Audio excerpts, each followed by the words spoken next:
यीशु मसीह के नाम से फिर से आपका एक बार स्वागत है। रोमियो 11 का दूसरा दिन। आज हम 7 से 15 आयतों को देखेंगे और हम पौलुस के उसी सवाल के उत्तर को देख रहे हैं जो हमने कल को देखा था। क्या परमेश्वर ने इज़राइल को पूरी तरह से नकार दिया है?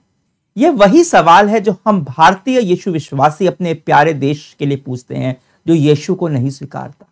और पौलुस का उत्तर है निश्चय ही नहीं। और इस बात का सबसे बड़ा प्रमाण खुद पौलुस था जो एक यहूदी था।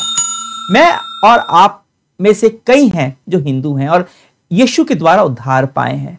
और पौलुस उदाहरण देता है एलिया का, जिसे लग रहा था कि परमेश्वर को मानने वाला वही एक बचा हुआ है, पर परमेश्वर बताते हैं कि ऐसा नहीं है। 7,000 परमेश्वर के सच्चे उपासक बचे हुए हैं जिनकी जानकारी उसे नहीं थी। वैसे ही उस समय इज़राइल में भी बहुत और आज हमारे देश में भी कई हैं जो बचे हुए हैं, जो परमेश्वर के अनुग्रह से उद्धार के लिए चुने हुए हैं। और जो इज़राइल के लिए सच है वह हमारे देश के लिए भी सच है। और फिर आगे पौलुस बताता है कि सब कुछ परमेश्वर की योजना के हिसाब से ही हो रहा है। आने वाली आयतें समझने में कठिन लग सकती हैं, पर मैं कोशिश करूंगा आपको समझाने की। आगे पौलुस कहता है रोमियो 11 7 से 10 में, सुनिए। सो परिणाम क्या हुआ? यह है कि इज़राइली जिसकी खोज में है वह उनको नहीं मिला, परंतु चुने हुओं को मिला और शेष लोग कठोर किए गए हैं। जैसा लिखा है कि परमेश्वर ने उन्हें आज के दिन तक भारी नींद में डाल रखा है और ऐसी आंखें दी जो ना देखे और ऐसे कान जो ना सुने। और दाऊद कहता है उनका भोजन उनके लिए जाल और फंदा और ठोकर और दंड का कारण हो जाए। उनकी आंखों पर अंधेरा छा जाए ताकि न देखें, और तू सदा उनकी पीठ को झुकाए रख। अब यह आयत वापस से बात कर रही है परमेश्वर की संप्रभुता की। और जब भी बाइबल बात करती है परमेश्वर की संप्रभुता की तो हम चक्कर खा जाते हैं, क्योंकि यह लगता है कि परमेश्वर ने सब कुछ पहले से ही तय कर रखा है, पर ऐसा नहीं है।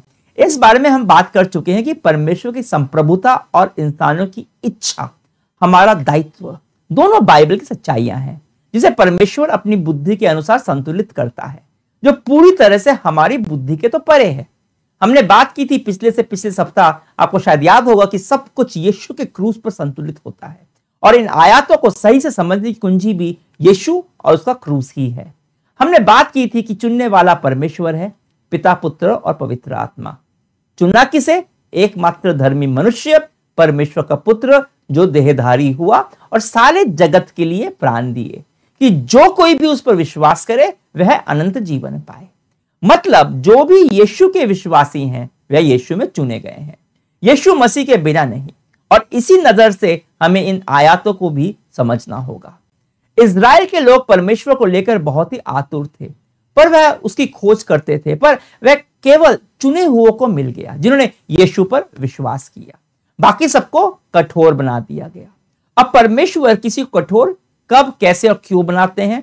जब कोई सत्य को देखकर भी अनदेखा करता है, आंखें होते हुए भी देखता नहीं है, सुनकर भी अनसुना करता है, तो परमेश्वर उनसे और बात करना बंद कर देते हैं। उनका हृदय और कठोर हो जाता है। और यह केवल अविश्वासियों के साथ नहीं, विश्वासियों के साथ भी होता है।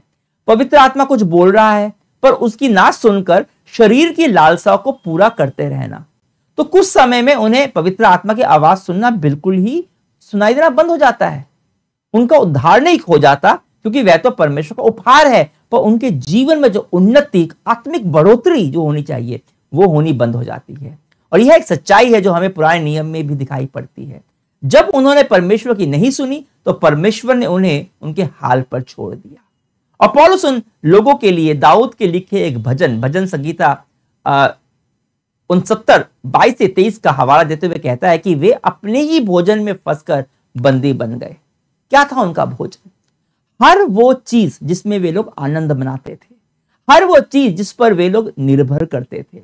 यहूदियों के लिए वह व्यवस्था का ज्ञान हो सकता है जो यीशु की तरफ इशारा करता था। हिंदू भाइयों के लिए वह कर्म हो सकता है जो यह बताता है कि अपने कर्म के सहारे कोई परमेश्वर को नहीं पा सकता। एकमात्र उन्हें यीशु मसीह का सिद्ध कर्म ही मोक्ष दिला सकता है। पर क्योंकि उन्होंने परमेश्वर की सच्चाई को नकार दिया, पौलुस कहता है उनको इस बात का दंड मिला। उनका हृदय कठोर हो गया, उनकी आंखें सच्चाई के प्रति धुंधली हो गई और उनकी पीड़ा के तले उनकी कमर झुक गई, क्योंकि उन्होंने परमेश्वर के उद्धार को स्वीकार नहीं किया। तो इसका मतलब क्या है? क्या परमेश्वर ने उन्हें पूरी तरह से त्याग दिया, नकार दिया? बाकी के इस पूरे अध्याय में हम देखेंगे कि कैसे उनके द्वारा यीशु को अस्वीकार किए जाना और उनके दिल कठोर हो जाना भी परमेश्वर की योजना का ही हिस्सा है। और बाकी के इस अध्याय में हम देखेंगे कि कैसे परमेश्वर की विश्वास योग्यता और उसकी योजना एक साथ काम करती है। तो क्या परमेश्वर ने पूरी तरह से त्याग दिया? क्या अब यहूदियों के लिए कोई आशा नहीं है? सुनिए पौलुस 11 से 15 आयत में क्या कहता है। सो मैं कहता हूं, क्या उन्होंने इसलिए ठोकर खाई कि वे गिरकर नष्ट हो जाएं? निश्चय ही नहीं, बल्कि उनके गलती करने से गैर यहूदी लोगों को छुटकारा मिला, ताकि यहूदियों में स्पर्धा पैदा हो।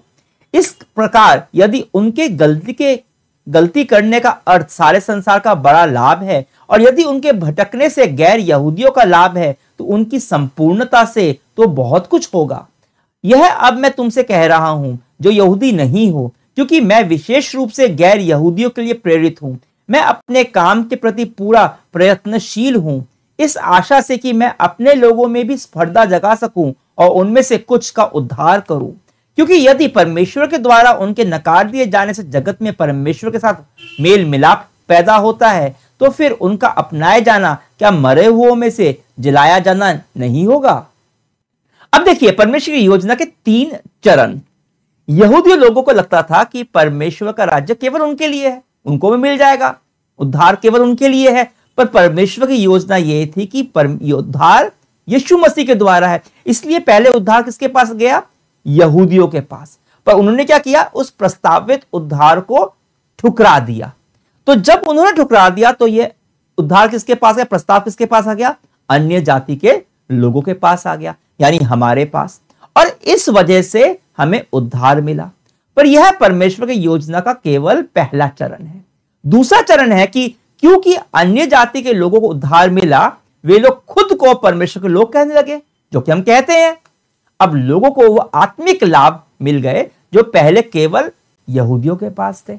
तो यहूदियों में क्या हुआ? स्पर्धा हुई, जलन पैदा हुई। उनमें यह सोच पैदा हो गई कि जो लाभ हमारे पास होने चाहिए उनके पास कैसे हैं, जिसका हमारा विशेष अधिकार था। और यह स्पर्धा ही यहूदियों की विश्वास में बहाली का कारण बनेगा। कैसे हो गया कि उनको मसीह मिल गया? हम तो अभी तक मसीहा को ढूंढ रहे हैं, उसका इंतजार कर रहे हैं, इनको तो मिल भी गया। और यह उनमें बहाली लेकर आएगा। वे लोग यीशु मसीह पर अंततः विश्वास करेंगे। और फिर आएगा इतिहास का तीसरा चरण। पौलुस पूछता है, जब यहूदियों के भटकने से गैर यहूदियों को इतना लाभ हुआ, तो सोचिए जब यहूदी विश्वास करके उद्धार पाएंगे तो सबको कितना लाभ पहुंचेगा। जब परमेश्वर के द्वारा उनके नकारे जाने से परमेश्वर के साथ बाकी लोगों का मेल मिलाप हो गया, तो उनके अपनाए जाने से हम सब जो मरे हुओं में से क्या हो जाएगा? हमको जिलाया जाएगा। मतलब यीशु के वापस आने से पहले बड़ी मात्रा में यहूदी यीशु के विश्वास में आने लगेंगे। एक पूरा देश यीशु के विश्वास में आएगा।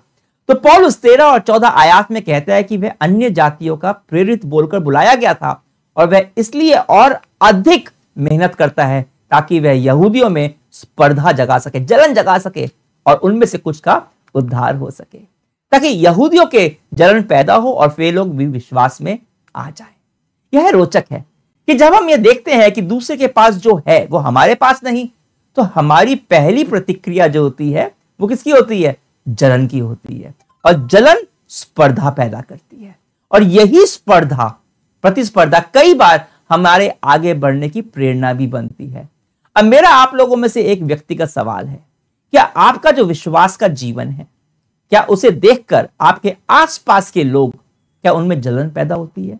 क्या आपका आचरण देखकर, आपका व्यवहार देखकर, हर परिस्थिति में आपकी शांति देखकर लोगों को क्या ऐसा लगता है कि इसके पास ऐसा क्या है जो हमारे पास नहीं?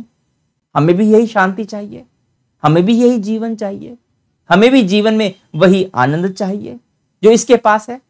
हमें भी बिना डर का जीवन चाहिए, जहां मैं भविष्य को लेकर निश्चिंत रहूं। और वे लोग शायद आपसे तब तक जलते रहेंगे जब तक कि वो पहली बार सुसमाचार सुन नहीं लेते। यह कि परमेश्वर के प्रेम का प्रस्ताव उनके लिए भी है, सबके लिए है, बराबर है। सच बताऊं, मैं यीशु के विश्वास में उन विश्वासियों को देखकर ही आया था जिनके जीवन में मुझे यह सब दिखाई दिया था।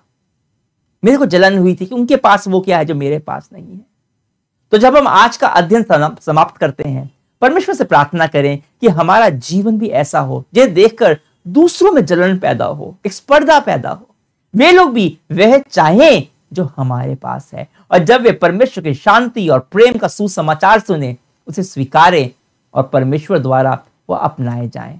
परमेश्वर से कहिए, प्यारे पिता परमेश्वर, मैं अपना जीवन एक ऐसा जीना चाहता हूं कि लोग मुझ में तुझको देख पाएं, उन्हें समझ आए कि मैं संपूर्ण नहीं हूं, लेकिन मैं उस तरफ बढ़ रहा हूं।